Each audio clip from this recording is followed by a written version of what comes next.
Saudara-saudara yang dikasih Kristus, salam sejahtera untuk kita semua. Senang menjumpai saudara dalam Sapaan Gembala untuk 30 Agustus 2022.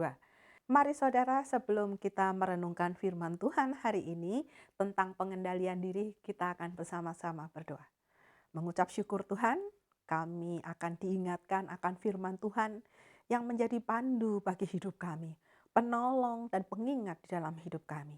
Perkenankanlah Roh Kudus memampukan kami menjadi pendengar sekaligus pelaku firman. Amin. Bacaan kita hari ini terambil dari Injil Markus pasalnya yang ke-7, ayatnya yang ke-14 hingga ayatnya yang ke-23. Lalu Yesus memanggil lagi orang banyak dan berkata kepada mereka, "Kamu semua, dengarlah kepadaku dan camkanlah. Apapun ya dari keluar yang masuk ke dalam seseorang dapat menajiskannya. Tetapi apa yang keluar dari seseorang, itulah yang menajiskannya. Barang siapa bertelinga untuk mendengar, hendaklah ia mendengar." Sesudah ia masuk ke sebuah rumah untuk menyingkir dari orang banyak, murid-muridnya bertanya kepadanya tentang arti perumpamaan itu. Maka jawabnya, "Apakah kamu juga tidak dapat memahaminya? Tidak tahukah kamu bahwa segala sesuatu dari luar yang masuk ke dalam seseorang tidak dapat menajiskannya, bukan karena masuk ke dalam hati, tetapi ke dalam perutnya, lalu dibuang di jamban? Dengan demikian ia menyatakan semua makanan halal." Katanya lagi, apa yang keluar dari seseorang itulah yang menajiskannya. Sebab dari hati orang timbul segala pikiran jahat, percabulan, pencurian, pembunuhan, perzinahan, keserakahan, kejahatan, kelicikan, hawa nafsu, iri hati, hujat, kesombongan, kebebalan. Semua hal-hal jahat ini timbul dari dalam dan menajiskan orang. Saudara-saudara yang dikasihi Kristus, firman Tuhan Yesus dalam Injil Markus ini merupakan bagian dari Markus pasalnya yang ke-7 ayatnya yang ke-23. Yang menjadi pokok persoalan hari ini di ayat nasnya yang 14-15 adalah umat Tuhan diminta untuk mengendalikan diri. Sebuah pepatah Jawa mengatakan, "Ajining diri gumantung kedaling lati." Artinya, pengendalian lidah sangat penting. Karena kata-kata atau kalimat yang kita sampaikan kepada orang lain menunjukkan pengendalian diri kita yang sebenarnya. Kita juga mengenal dalam bahasa Indonesia, mulutmu adalah harimau. Artinya, segala sesuatu yang menimpa kita tidak lepas dari ucapan-ucapan kita yang mungkin tanpa dipikir secara panjang. Atau kita mengatakannya ringan kata. Dalam satu situasi, jika kita mendengar hal-hal negatif, bila tanpa pengendalian diri, maka pikiran kita menjadi negatif. Dan pikiran negatif menjadikan kita jengkel, mudah marah, bisa menjadi mengamuk karena timbul perasaan tidak senang. Sehingga ketika kita berjumpa dengan orang yang dalam tanda kutip kita pikir adalah sumber masalah, kita meluapkan emosi kita.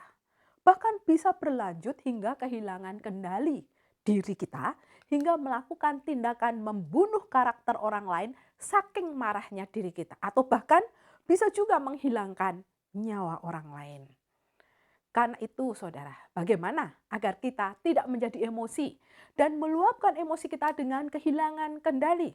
Karena ketika kita kehilangan kendali tersebut, sebenarnya kita juga sedang dalam posisi kehilangan saudara atau teman.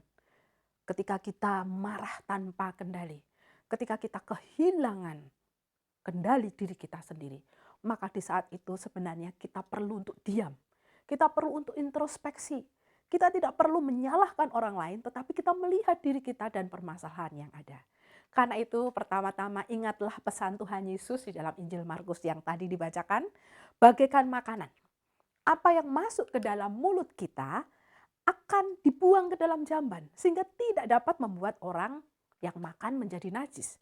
Namun justru yang keluar dari mulut kita berasal dari hati kita, yang artinya sudah diproses di dalam hati kita, hati tempat pengendalian diri, tempat pengambilan keputusan, tempat pengolahan data, dan tempat menyampaikan pesan. Karena yang keluar dari mulut kita haruslah dijaga dengan benar.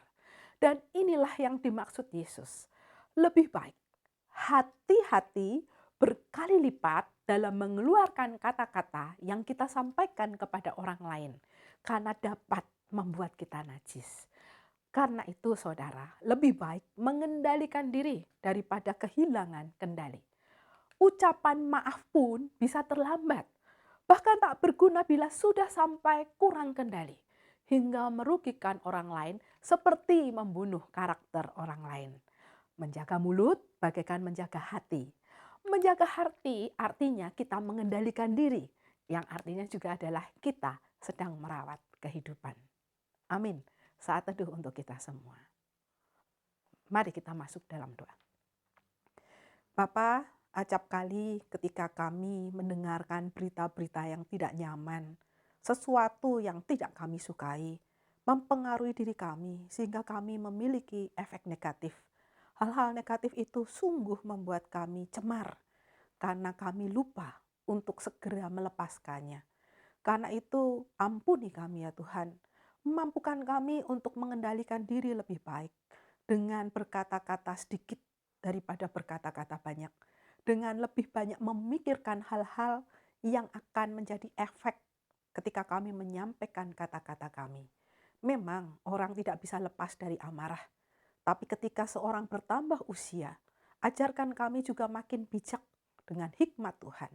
Dan lebih baik kami mendengarkan firman, mencari Tuhan lebih dahulu dalam doa.